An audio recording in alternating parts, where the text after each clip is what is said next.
बिस्मिल्लाहिर्रहमानिर्रहीम। Welcome back to my channel. उम्मीद करती हूँ आप सब ठीक ठाक होंगे। आज मैं ईद स्पेशल रेसिपीज़ में आप लोगों के लिए लेके आई हूँ बहुत ही मज़ेदार चपली कबाब की रेसिपी। तो इसके लिए मेरी वीडियो को शुरू से एंड तक ज़रूर देखें। आइए रेसिपी स्पेशल रेसिपीज़ में मैं आज आप लोगों के लिए लेके आई हूँ चपली कबाब की रेसिपी। उसके लिए मैंने लिया है आधा किलो चिकन का कीमा। आप इसकी जगह मटन या बीफ का कीमा भी इस्तेमाल कर सकते हैं। अब मैं इसमें ऐड करने जा रही हूँ प्याज। मैंने मीडियम साइज़ का एक प्याज लिया था जिसे मैंने ग्रेट करके अच्छे तरीके से उसका पानी जो है निकाल लिया है। इसके साथ ही मेरे पास है अदरक और लहसुन का पेस्ट 1 टेबलस्पून। साथ ही मेरे पास 1 टीस्पून है हरी मिर्चों का पेस्ट। अब मैं इसमें मसाला जात ऐड करूँगी। सबसे पहले मैं ऐड करूँगी, मेरे पास है कुटी हुई लाल मिर्च 1 टीस्पून,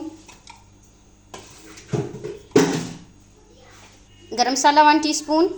अब इसमें मैंने ऐड किया है साबुत खुश्क धनिया जिसे मैंने दरदरा सा कूटा हुआ है। बारीक पिसी हुई काली मिर्च है मेरे पास 1/2 टीस्पून। अब इसमें जाएगा कचरी पाउडर 1/2 टीस्पून। नमक इसमें ऐड करने जा रही हूँ हस्बे ज़रूरत। अब इसमें जाएगा बीट किया हुआ एग। मैं यहाँ पे हाफ एग यूज़ कर रही हूँ ताकि मेरा पेस्ट जो है वो ज़्यादा पतला ना हो जाए। अब इसमें जाएगा भुना हुआ बेसन 2 टेबलस्पून। मैंने बेसन लेके उसे फ्राई पैन में हल्का सा भून लिया है। बेसन ऐड करने के बाद मैं इसे अच्छे तरीके से मिक्स करूँगी। बहुत मज़े के ये चपली कबाब बनते हैं। ईद स्पेशल रेसिपी है, आप इस रेसिपी को ज़रूर ट्राई कीजिएगा। मुझे फीडबैक भी दीजिएगा। हाथ से इसे इसलिए कर रही हूँ ताकि तमाम मसाला जात जो हैं वो चिकन के साथ यकजा हो जाएं। यह मेरा मिक्सर अच्छे तरीके से मिक्स हो गया है। अब मैं इसे ढाँप कर 2 घंटे के लिए फ्रिज में रख दूँगी। फिर इसके बाद मैं इससे कबाब तैयार करूँगी। मैं अपने चपली कबाब को फ्राई करने जा रही हूँ। उसके लिए मैंने पैन में लिया है ऑयल और ऑयल को मैं अच्छे तरीके से गर्म करूँगी।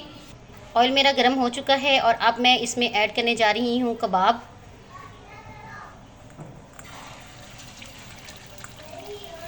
आँच जो है वो मेरी मीडियम टू लो है और मैं इन्हें मीडियम टू लो आँच पर ही पकाऊंगी। या मैंने अपने कबाब जो हैं वो घी में ऐड कर लिए हैं और मैं इन्हें अब लो आंच पे पकाऊंगी। यहाँ पे मैं अपने कबाब की साइड जो है वो चेंज करूँगी। ये देखिए माशाल्लाह से कितना अच्छा गोल्डन ब्राउन कलर आया है। और मैं दूसरी साइड से भी मैं इसे लो आंच पे तकरीबन 8 से 10 मिनट कुक करूँगी। ये देखें यहाँ पे माशाल्लाह से मेरे जो चपली कबाब हैं वो फ्राई हो चुके हैं और अब मैं इन्हें डिश आउट करूँगी और आपको इनकी फाइनल लुक दिखाऊंगी। ईद स्पेशल मज़ेदार मेरे चपली कबाब बन के तैयार हो चुके हैं। मैं आपको इनकी फाइनल लुक दिखा रही हूँ। उम्मीद करती हूँ आपको मेरी रेसिपीज़ पसंद आ रही होंगी। मेरे चैनल पे नए हैं तो चैनल को सब्सक्राइब करते जाएँ। मेरी वीडियोज़ को लाइक और शेयर करना मत भूलें। मिलते हैं नेक्स्ट वीडियो में। मुझे रखें दुआओं में याद। तब तक के लिए अल्लाह हाफिज़।